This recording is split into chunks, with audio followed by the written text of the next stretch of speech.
నమస్తే, welcome to iDream. నేను మీ Madhuri. Depression ఇది ఇప్పుడున్న యువతకి చాలా చాలా చాలా ఎక్కువగా ఉంటుంది. సిచ్యువేషన్స్ని హ్యాండిల్ చేయలేకపోవటం, ఇది నా టైం కాదు, ఈ టైంలో నేను ఏం చేస్తే బాగుంటుంది అనే దానికి వాళ్ళకి అర్థం కాక డిప్రెషన్లోకి వెళ్ళిపోయి చాలామంది పిల్లలు బాధపడుతూ ఉంటారు. సో అలాంటి నాట్ ఓన్లీ పిల్లలు, పెద్దవాళ్ళు కూడా సిచ్యువేషన్స్ని బేర్ చేయని సిచ్యువేషన్స్ ఉంటాయి. సో అలాంటి టైమ్స్లో ఏం చేయాలి, డీటెయిల్గా చెప్పడానికి మనతో పాటు ఉన్నారు కశ్యప్ గారు. ఆయన అడిగి డీటెయిల్గా తెలుసుకుందాం. Hello sir. హలో అండి. సార్, ఈ టైం మంది కాదు, నాకు ఈ టైంలో నేను ఆశించింది రావాలి కానీ రాలేదు అనే టైంలో చాలా చాలా డిప్రెస్లోకి వెళ్ళిపోతూ ఉంటాం. సో ఆ టైంలో ఏం చేయాలంటారు? కాలం కలిసి రానప్పుడు, కాలం కాటు వేసినప్పుడు చెప్పండి.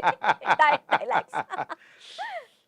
కాటు వేసేది కాలం కాదండి, కాలానికి కాలం కాటేదు. మనకొక ఎక్స్పీరియన్స్ అయినప్పుడు దాన్ని మనం ఏ దృష్టికోణంలో చూస్తున్నాం, అది గనక డిస్ట్రక్టివ్ దృష్టికోణం అయితే అప్పుడు కాటేస్తుంది. అర్థమవుతుందా? సో కాలం దానంతట అది కాటేది. డిప్రెషన్, ఫస్ట్ ఆఫ్ ఆల్ ఈ పదం అర్థం చేసుకోండి. చాలామంది ఈ పదాన్ని వాడేస్తున్నారు. ఏమండి, బోరు కొట్టిన వాళ్ళు కూడా నేను డిప్రెషన్లోకి వెళ్ళిపోయాను, అది డిప్రెషన్ కాదండి, అది డిప్రెషన్ కాదు. మరి డిప్రెషన్ అంటే ఏంటి? డిప్రెషన్ ఉంది అని ఎలా తెలుస్తుంది అంటే బాడీలో కొన్ని హార్మోనల్ లెవెల్స్ మారుతాయి. మేము యూజువల్గా డోస్ అంటుంటాం మేము వీటిని. Dopamine, endorphin, serotonin and oxytocin. వీటిల్లో కొన్ని హార్మోన్స్ వాటి స్థాయి తగ్గిపోతుంది, ఉండాల్సినంత లెవెల్ ఉండదు. దట్స్ హౌ యూజువల్గా క్లినికల్ డిప్రెషన్ని గుర్తించే విధానం అదే. వన్ ఆఫ్ ద వేస్లో అదొకటి. యూజువల్గా మీరన్నట్టు అనుకున్నది అనుకున్నట్టు జరగలేదు ఏమండి. మరి దీని నుంచి డిప్రెషన్లోకి పోకుండా నిలబడాలి అంటే అలా, అన్షేకబుల్గా ఉండాలి అంటే అలా, నేను మీకు ఒక ఎగ్జాంపుల్ ఇచ్చి చెప్తానండి. ఇది ఒక ప్యాటర్న్ అండి. నేను ఆ ప్యాటర్న్స్ అన్నీ ఒక వీడియోలో నేను చెప్పలేను, రైట్? సో నేను ఆ పేర్లు అవి వాడకుండా ఎగ్జాంపుల్స్ ఇచ్చి నేను బయటకు వెళ్తున్నా. ఇప్పుడు ఆ ప్యాటర్న్ పేర్లు అవన్నీ చెప్పుకుంటూ పోతే చాలా పెద్ద ఇదవుతుంది. నేను ఒక ఎగ్జాంపుల్ ఇస్తా మీకు. ఇప్పుడు సీజన్స్ ఉంటాయి కదా, ఎండాకాలం, వానాకాలం, చలికాలం. మీకు నచ్చని సీజన్ ఏంటి? Every season I love. You love it. I hate ఎండాకాలం అండి. నాకు ఎండాకాలం అంటే నచ్చదు. నాకు ఎండాకాలం అంటే చాలా చికాకు. బికాజ్ ఎండాకాలం అంటే నాకు ఎందుకు ఇష్టం అంటే ఆ సీజన్లో మామిడి పళ్ళు వస్తాయి. మామిడి పళ్ళు వస్తాయి కాబట్టి మీకు ఇష్టం. నాకు మామిడి పళ్ళు అంటే ఇష్టం, కానీ ఎండాకాలంలో ఉండే కొన్ని పరిస్థితులు నాకు నచ్చవు.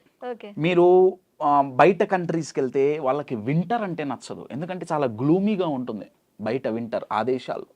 నేను ఈ ఎగ్జాంపుల్ ఎందుకు చెప్తున్నా అంటే, మీకు ఒక సీజన్ నచ్చదు సంవత్సరంలో, కానీ ఆ సీజన్ పర్మనెంట్ కాదు. రైట్ నౌ నాకు నచ్చని ఎండాకాలంలో నేనున్నా, నాకు నచ్చని చలికాలంలో నేనున్నా, నేను అనుకున్నట్టు నాకు పరిస్థితులు సహకరించట్లేదు, నాకు ఈ సీజన్ నచ్చట్లా. డిప్రెస్ అవ్వటానికి కారణం ఏంటంటే జీవితాంతం ఇదే సీజన్ ఉంటుంది అనుకోవటం ఫస్ట్ రీజన్ అండి. చాలామంది మిస్ అయ్యేది ఎక్కడంటే, ఒక సమస్య రాగానే అనుకున్నది అనుకున్నట్టు జరగకపోతే అయిపోయింది, ఇంకా లైఫ్ అయిపోయింది. ఆర్ జీవితం అంతా ఇదే ఉంటుంది. పర్మనెంట్ కాదండి ఇది, సీజన్ మారుతుంది. గుర్తుంచుకోవాల్సింది ఏంటంటే, మళ్ళీ ఈ సీజన్ వస్తుంది నెక్స్ట్ ఇయర్. ప్రాబ్లమ్స్ రాకుండా ఉండాలి అన్న ఎక్స్పెక్టేషన్ ఎప్పుడైతే మైండ్లో ఇంచిపోతుందో డిప్రెషన్కి ఛాన్స్ లేదు. ఫస్ట్ అండ్ ఫార్మోస్ట్ మీరు అనుకున్నట్టు ఎందుకు జరగాలండి? ఎందుకు జరగాలి? మీరు అనుకున్నట్టు ఎట్లా జరుగుతాయండి? నేను అనుకున్నట్టే ఎందుకు జరుగుతుంది? మీరేమన్నా పైన చూడిపడ్డారా? నాకు తెలియకడుగుతా. నేను అనుకున్నట్టే జరగాలని, నేను ఈ ప్లాన్ వేసుకుంటే ప్లాన్ ప్రకారమే కశాపు మరి వర్కౌట్ అవ్వదు. కొన్నిసార్లు అవ్వదండి. అయితే వదిలేస్తామా? ఇది ఎట్లుందంటే నాకు కాలం కలిసి రాలా, నేను రోడ్డు మీద వెళ్తున్నా, ఒక చోటికి వెళ్దాం అనుకుంటున్నా, మధ్యలో ఒక ట్రాఫిక్ సిగ్నల్ రెడ్గా వచ్చింది, అబ్బా రెడ్గా వచ్చింది, నేను డిప్రెస్ అయ్యా. గ్రీన్గా మారుతుంది, గుర్తుపెట్టుకోవాలి. అది గ్రీన్గా మారుతుంది. రెడ్ సిగ్నల్ పర్మనెంట్ కాదు, ప్రాబ్లమ్స్ కూడా పర్మనెంట్ కాదు. ఇది బాగా బాగా గుర్తుపెట్టుకోండి. అనుకున్నట్టు జరగవు. ఆ జరగనప్పుడు మీరు దాన్ని అంగీకరించి వచ్చిన సిచ్యువేషన్ని ఎలా అడ్వాంటేజ్ తీసుకోవాలి అనేది గనక మీరు ఆలోచిస్తే అప్పుడు డిప్రెషన్లోకో బాధపడటమో కాదు, మీరు తిరగబడి ఇన్నోవేటివ్గా ఆలోచిస్తారు. నేను యూజువల్గా ఇది ఎక్కడ చెప్పను, ఏదో ఒకటి రెండు ఇంటర్వ్యూస్లో చెప్పను, నేను ఎక్కడ షేర్ చేసుకోవాలా. నేను ఒక ఎగ్జాంపుల్ షేర్ చేస్తాను. అనుకున్నట్టు జరగకపోవటం, కాలం కలిసి రాకపోవటం, ఈ మాటలు ఏదైతే ఉన్నాయో, ఎందుకంటే ఇది జూన్ కదా, జూన్ నా లైఫ్లో నాకు ఎన్నో ఇచ్చింది, ఎన్నో తీసేసింది. జూన్ నెల ఎందుకో ఎక్కువ జూన్లోనే జరుగుతుంటాయి. నా లైఫ్లో highest ups and lowest downs జూన్లోనే యూజువల్గా జరుగుతున్నాయి. ఎందుకనేది నాకు తెలియదు, అది కోయిన్సిడెన్సో ఏమో. 2020 June, covid first lockdown. Kashyap అంటే ఎవరికి తెలియదు ఆ రోజుల్లో, నా యూట్యూబ్ ప్రెజెన్స్ ఏం లేదు. నేను తెలుగు రాష్ట్రాల్లోకి వచ్చి చాలా తక్కువ టైం అయింది అప్పట్లో, నేను బెంగళూరులో ఉండేవాడిని. కోవిడ్ ఫస్ట్ లాక్డౌన్లో జూన్ 19th నా కూతురు పుట్టింది. వీ వర్ సెలబ్రేటింగ్ ఫస్ట్ సంతానం. నేను నా భార్య పేరెంట్స్ అయ్యామన్న ఆనందంలో ఉన్నాం. జూన్ 19 శుక్రవారం పూట కూతురు పుట్టింది, శుక్రవారం సాయంత్రం పూట కూతురు పుట్టింది. జూన్ 21 సాయంత్రం కల్లా చనిపోయింది. 48 hours. Very sorry. అనుకున్నట్టు జరగలేదు. జీవితం వదిలేసుకోవాలా? వదిలేసుకుంటామా? మార్చగలమా దాన్ని? చాలామంది డిప్రెషన్లోకి పోవటానికి కారణం ఏంటంటే, పాస్ట్లో ఇది జరిగింది. మీరు ఎంత ఆలోచించినా మీ పాస్ట్ మారదు. నేను ఎంత ఏడ్చినా, నేను, నా భార్య, నా ఫ్యామిలీ ఎన్ని సంవత్సరాలు ఏడ్చినా, ఈస్ట్ మారేడుపల్లి శ్మశానంలో పూడ్చిపెట్టిన నా కూతురు బయటికి రాదు. ఇది నేను అంగీకరిస్తే నేను డిప్రెషన్లోకి పోను. అర్థమవుతుందా అండి? నేను ఇప్పుడు చాలా నవ్వుతూ చాలా నార్మల్గా మాట్లాడుతున్నానండి, ఇది సరదా కాదు. నా కూతురు చనిపోతే ఆ రోజు నా పరిస్థితి ఏంటంటే, ప్రాబబ్లీ లైఫ్లో మొట్టమొదటిసారి గూగుల్ మ్యాప్స్లో శ్మశానాన్ని ఎత్తుకున్నాను నేను. శ్మశానాన్ని ఎత్తుకొని శ్మశానం దగ్గరికి వెళ్ళి, నేను శ్మశానంలోకి పోకూడదు కాబట్టి ఇంకొక వ్యక్తిని లోపలికి పంపించి, చీకటి పడిపోతుంది, అంత్యక్రియలు ఆ ఫైనల్ రిచువల్స్ ఏవైతే ఉన్నాయో అవి అయిపోగొట్టేయాలి త్వరగా, చీకటి పడేలోపు. నార్మల్గా బర్రీ చేయటమే, కాల్చడం కూడా ఏమి ఉండదు, దహన సంస్కారాలు ఏమి ఉండవు, 2 రోజులే కదా పిల్ల, త్వరగా అయిపోవాలి, ఎంత అవుతుంది? ఆ రోజు ఆ వ్యక్తి నాకు చెప్పిన నంబర్ 8,500,000, కరెక్ట్గా 4 ఏళ్ల క్రితం. ఆ రోజు నా జేబులో 8,500,000 లేవండి. నా ఒక అపాయింట్మెంట్ కొన్ని లక్షలండి. నేను ఇది గొప్పగా చెప్పుకోవట్లేదు, చెప్పుకోవటానికి కారణం ఏంటంటే, అంత కెపాబిలిటీ, అంత కెపాసిటీ నాకున్న ఆ రోజుల్లో నేను డబ్బులు సంపాదించలా. ఎందుకంటే నేనున్నాను ఒకటికి తెలీదు. కాశ్యప్ దగ్గర ఈ మ్యాటర్ ఉంది, ఈ స్టఫ్ ఉంది, కాశ్యప్ దగ్గర ఈ ప్రొడక్ట్ ఉంది అనేది ఎవరికి తెలియదు. తెలియనప్పుడు నాకు బిజినెస్ ఎట్లా వస్తుంది? రాదు. Your getting it? నేను సేల్స్ అండ్ మార్కెటింగ్ చేయడానికి వెళ్ళినప్పుడల్లా, రిజెక్షన్స్ అయినప్పుడల్లా నేను చెప్పింది ఇదే, కాలం కలిసి రావట్లా. ఆ రోజు నా కూతురు చనిపోయినప్పుడు లోపల మా నాన్నగారు, మా మామయ్య గారు వెళ్ళి ఆ కార్యక్రమాలన్నీ చూస్తున్నారు. నేను బయట రోడ్డుకు ఆపోజిట్లో నా బండి మీద కూర్చొని నేను ఏడుస్తుంటే లోపల నుంచి ఒక క్వశ్చన్ వచ్చింది.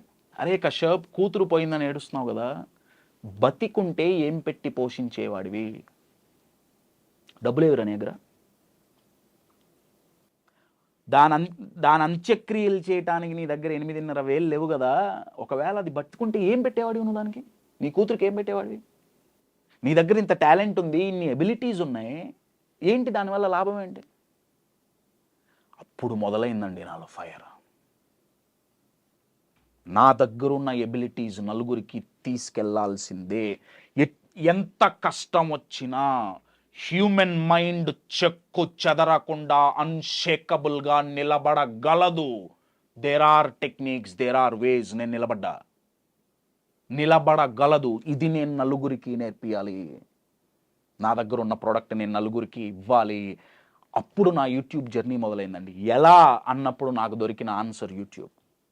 ఓకే. అప్పుడు నా యూట్యూబ్ జర్నీ మొదలైంది. ఈ 4 years అంటే ఇది అయిన తర్వాత మొదలైంది. లాస్ట్ 2.5 yearsలో నా లైఫ్ చూసుకుంటే ఇట్స్ టోటల్ టర్న్ అరౌండ్ అండి. Total turn around. ఫినాన్షియల్గా కావచ్చు, ఇమోషనల్గా కావచ్చు. అంత లో ఉన్న టైం నుంచి now it's in very peak stage of my life. కారణం ఏంటయ్యా అంటే, కాలం కలిసి రానప్పుడు, అనుకున్నది జరగనప్పుడు, అనుకున్నది చెయ్యకుండా ఆపేయటమే ఓటమి. అనుకున్నది చెయ్యాలనుకున్నప్పుడు, అనుకున్నట్లు లైఫ్ సపోర్ట్ చేయకపోతే మీరు వదిలేశారా?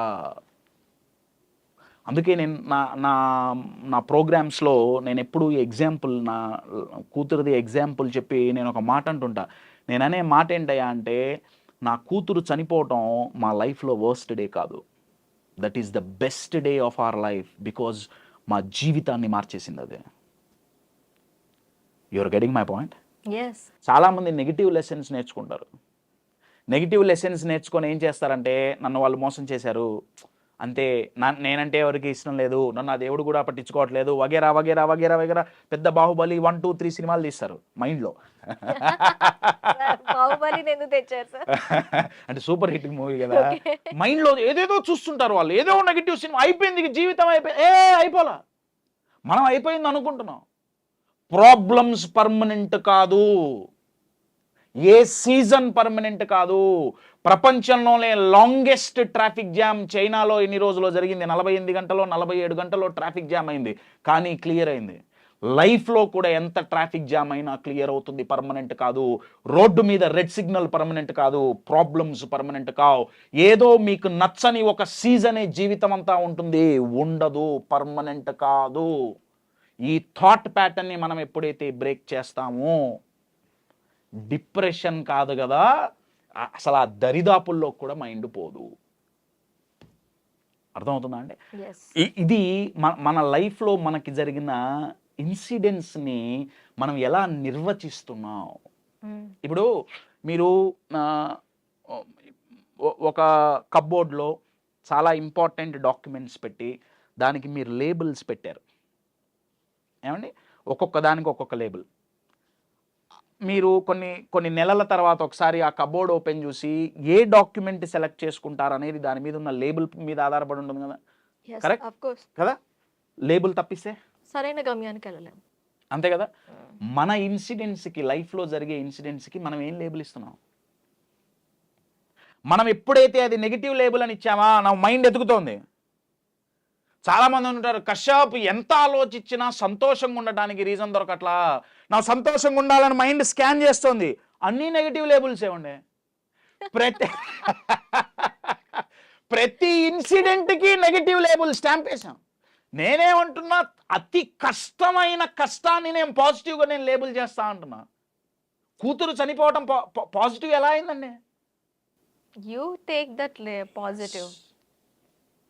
ఆ సిచ్యువేషన్లో తను ఉంటే తనని ఎలా బ్రతికించుకోగలను అనే థాట్ మిమ్మల్ని పాజిటివ్ వైపు నడిపింది. ఆ రోజు నేను డిసైడ్ అయ్యండి, నా కారణంగా నేనైనా, నా ఫ్యామిలీ అయినా ఫినాన్షియల్గా సఫర్ అవ్వకూడదు. అప్పటి వరకు సేవ అనే దాంట్లో నేను ఎక్కువ ఫ్రీగా ఇచ్చేసాన్ని. నా దగ్గరున్న కంటెంట్ నేను అన్ని ఫ్రీ క్లాసులు, ఫ్రీ ఫ్రీ ఫ్రీ వర్కౌట్ అవ్వదండి. వర్కౌట్ అవ్వదు, డబ్బులు కావాలి. ఏది ఫ్రీగా పంచిపెట్టుకో. ఎస్, డబ్బులు కావాల్సిందే. సో అది అది అది చాలా ఫైర్. ఇంకొక ఫైర్ ఏం చేసిందంటే, అది ఆ ఇన్సిడెంట్ మా జీవితం మారింది అని నేను ఎందుకంటున్నా అంటే, ఒక ఫినాన్షియల్గానే కాదు. మేము ఒక వారం 10 రోజుల తర్వాత నేను నా భార్య కూర్చొని ఆలోచించినప్పుడు, నేను నా భార్య చాలా స్ట్రాంగ్గా నిలబడ్డాం. ఆ టైంలో ఏదైనా సరే నించోవాల్సిందే. మేమిద్దరం స్ట్రాంగ్గా నిలబడబట్టి మా 2 ఫ్యామిలీలు స్ట్రాంగ్గా నిలబడ్డాయి. ఇటు నా వైపు అయినా, మా అమ్మ నాన్న అయినా, అటువైపు మా అత్తయ్య గారు మామయ్య గారు అయినా, వాళ్ళ మైండ్లో నడిచింది ఏంటంటే పిల్లలు వీళ్ళే గట్టిగా ఉన్నారు, మనం ఎందుకు పడిపోవాలి. నాకు ఆ రోజు అనిపించింది ఏంటంటే ఒక ఇంట్లో ఒక వ్యక్తి మానసికంగా దృఢంగా ఉంటే హోల్ ఫ్యామిలీ కాపాడబడుతుంది. నేను స్టేజ్ మీదకి ఎందుకు వెళ్ళాలి, నా ఆడియన్స్ని ఒక్కొక్కళ్ళ ఇంట్లో ఒక్క వ్యక్తిని మానసికంగా దృఢంగా చేయగలిగామా, దేశం ఎటెళ్ళాలండి, ఎటెళ్తుంది దేశం.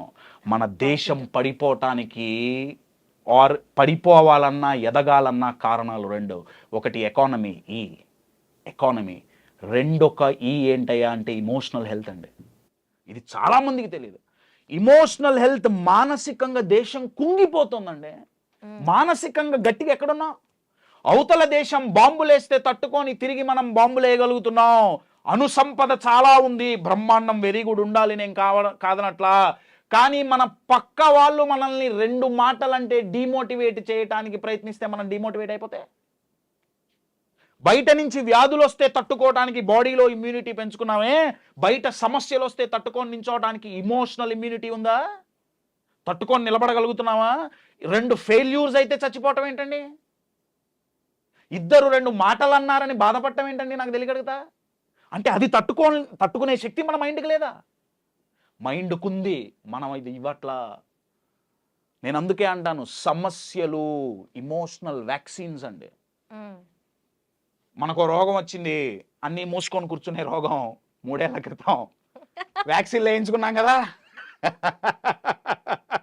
వ్యాక్సిన్ వేయించుకుంటే ఏమైంది, లోపల ఇమ్యూనిటీ పెరిగింది, బయట వైరస్ చచ్చిపోయిందా, చచ్చిపోలా, వైరస్ ఇప్పటికీ ఉంది. ఇండియాలో పోలియో లేదు, పోలియో వైరస్ లేదా, పోలియోకి మనకి ఇమ్యూనిటీ వచ్చిందా, పోలియోకి మనకి ఇమ్యూనిటీ వచ్చింది. మన ఇమ్యూనిటీని ఫిజియలాజికల్గా అయితే ఒక వ్యాక్సిన్ మనకి ఇమ్యూనిటీ పెంచుతుంది. సైకలాజికల్గా ఇమ్యూనిటీ పెరగాలంటే, ఆ అన్షేకబుల్గా నించోవాలి అంటే ఆ వ్యాక్సిన్ పేరే ప్రాబ్లమ్స్ అండి. అవి మనల్ని ఇమ్యూన్గా చేయగలవండి, చాలా గట్టిగా చేయగలవు. కానీ ఆ ప్రాబ్లంకి మన మైండ్లో మనం ఏం లేబుల్ పెట్టాం, నెగటివ్. వద్దు ప్రాబ్లమ్సే వద్దు. ఇంకెదగమంటే ఎదగలేము. ఎట్లా ఎదుగుతామండి. ఇప్పుడు నేను వచ్చి కోచింగ్ ఇవ్వాలనుకోండి, నేను ఎంతో కొంత ఛార్జ్ చేస్తా కదా. మీకు ఇష్టమైన సబ్జెక్టు, మీకు ఇష్టమైన వ్యక్తి, ఆ సబ్జెక్ట్లో నిష్ణాతులు మీకు వచ్చి ఫ్రీగా నేర్పిస్తా అంటే ఎంత బాగుంటుందా, బాగుండదా, బాగుంటుంది. ఎలా ఎదగాలో నేర్పించే ఒక అద్భుతమైన కోచ్, లైఫ్ మనకి గిఫ్ట్ ఇచ్చే కోచ్, గ్రోత్ కోచ్ అంటా నేను. ఆ కోచ్ పేరే ప్రాబ్లమ్స్. ఫ్రీ అండి, ఫ్రీగా వచ్చి నేర్పిస్తున్నాయి ఎలా ఎదగాలో. కానీ మనం దాన్ని చూసే కళ్ళర్థం ఏంటి, ప్రాబ్లమ్స్ అంటే నెగిటివ్. ప్రాబ్లమ్స్ పాజిటివ్ కూడా కాదండి, నెగిటివ్ కూడా కాదు. Problems are productive, problems are growth coaches. So depression ఎక్కడి నుంచి వస్తుందండి, మైండ్ ఇలా ఉండే. మైండ్ గనక చాలా గట్టిగా ఉందనుకోండి, ఇప్పుడు భారతదేశాన్ని ఎవరు, ఏ దేశమైనా, ఏ శత్రు సైన్యమైనా అంత ఈజీగా ఎందుకు పాడు చేయలేకపోతుంది, ఎందుకంటే మన సైన్యం చాలా గట్టిగా ఉంది. బోర్డర్స్ మొత్తం చాలా అలర్ట్లో ఉన్నాయి, చాలా గట్టిగా ఉన్నారు. మన సైనికులు బలంగా ఉంటే అవతల వాళ్ళు ఎన్ని దాడులు చేసినా తట్టుకొని నిలబడటమే కాదు, తిరగబడి కొట్టగలం. మరి మానసికంగా బయట 4 మాటలు అన్నారు, వాళ్ళు ఒక 4 సైనికులు వస్తున్నారు, నీకు చేత కాదు, నీ వల్ల కాదు, నువ్వు దండగా, నువ్వు వేస్ట్, నువ్వు 4 సైనికులు వస్తున్నారు. నువ్వు ఆ సైనికులు మైండ్లోకి ఎంటర్ అవ్వకుండా ఇక్కడ మనం ఒక బోర్డర్ రెడీగా పెట్టుకోవాలండి. దాని పేరే బిలీఫ్, ఆత్మవిశ్వాసం, అదే కదా. సో అది బాగా ఉన్నప్పుడు డిప్రెషన్లోకి పోం. సో కంక్లూడ్ చేయటానికి కాలం ఎప్పుడూ కలిసి రాదు. మీరు అనుకున్నవి అనుకున్నట్టు ప్రతిసారి జరగవు. ప్రిపేర్ అవ్వండి మెంటల్గా. ప్లాన్ ఏ ఎప్పుడైతే పోతుందో ప్లాన్ బి ఖచ్చితంగా ఉండాలి. ప్లాన్ జెడ్ వరకు ఉన్నా కూడా ఒక్కోసారి ఫెయిల్ అయితే, ప్లాన్స్ ఫెయిల్ అయితే ఏదో ఒక టైంలో ప్లాన్లు ఫెయిల్ అవ్వకుండా ఉండవు. మీరు ఎన్ని ప్లాన్లు పెట్టుకున్నా కానీ that is the rule of nature అండి. లైఫ్లో సమస్యలు ఉంటాయి, లైఫ్లో కష్టాలుంటాయి, బిజినెస్లో నష్టాలుంటాయి, రిలేషన్షిప్లో గొడవలుంటాయి. మెంటల్గా ప్రిపేర్ అవ్వండి, పారిపోవటానికి కాదు, సమస్య వచ్చినప్పుడు, కష్టం వచ్చినప్పుడు, నష్టం వచ్చినప్పుడు, గొడవ వచ్చినప్పుడు కుంగిపోయి పడిపోకుండా దీని నుంచి ఎలా బయటపడాలి, దీన్ని ఉపయోగించుకొని ఎలా ఎదగాలి అని మెంటల్గా ప్రిపేర్ అయ్యారా? కష్టాలు, నష్టాలు, సమస్యలు వస్తాయని మనం భయపడం. అప్పుడు నలుగురి దగ్గరికి పోయి అడుక్కునే బాధ తప్పుతుంది. అయ్యా నేనేం చేస్తే నా కష్టాలు పోతాయి, అయ్యా నేనేం పెట్టుకుంటే కష్టం పోతుంది, నేనేం చేస్తే ఏ రంగు చొక్కా వేసుకుంటే నా కష్టం పోతుంది, నా ఫోన్ నంబర్లో ఏ నంబర్ మారిస్తే నా లైఫ్ బాగుంటుంది. మీ ఫోన్ నంబర్లు మార్చుకున్నా, మీరు ఎన్ని నంబర్లు చేతి మీద రాచుకున్నా కష్టాలు నష్టాలు రాని జీవితం ఉండదు, వస్తాయి. గుర్తుపెట్టుకోండి. Yes, absolutely. క్రికెట్లో బాల్ ఫాస్ట్గా వస్తుందండి, నువ్వు బాల్ ఫాస్ట్గా వేద్దు నాకు దెబ్బ తగులుతుంది అంటాడా? వాడు లెగ్ ప్యాడ్స్, హెల్మెట్ అన్ని పెట్టుకొని పోతాడండి. మరి లైఫ్ అనే ఆట ఎట్లా ఆడుతున్నావు? ప్రతి బాల్ ఈజీగా రావాలి. ఈజీగా వచ్చినప్పుడు 6 కొడితే నువ్వెక్కడ ప్లేయర్ అండి నాకు తెలియదు కదా.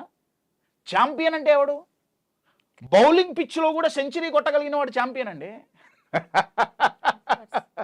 పిచ్ బాలేదని ఇది చేస్తే. క్రికెట్లో మాత్రం మనకి మ్యాచ్ ఎక్సైటింగ్ ఉండాలి, బాల్కి ఎక్సైట్మెంట్ కావాలి. అవతల బౌలర్ టఫ్గా వేస్తే మన బ్యాట్స్మెన్ దాన్ని తిప్పి 6 కొడితే మనం ఎగురుతాం. మన లైఫ్లో ఏం చేస్తున్నాం? బాల్ స్లోగా రావాలి, ఈజీగా రావాలి, కానీ కొడితే 6 కావాలి, కానీ బాల్ మాత్రం టఫ్గా రాకూడదు. Okay, you are getting my point my dear friends.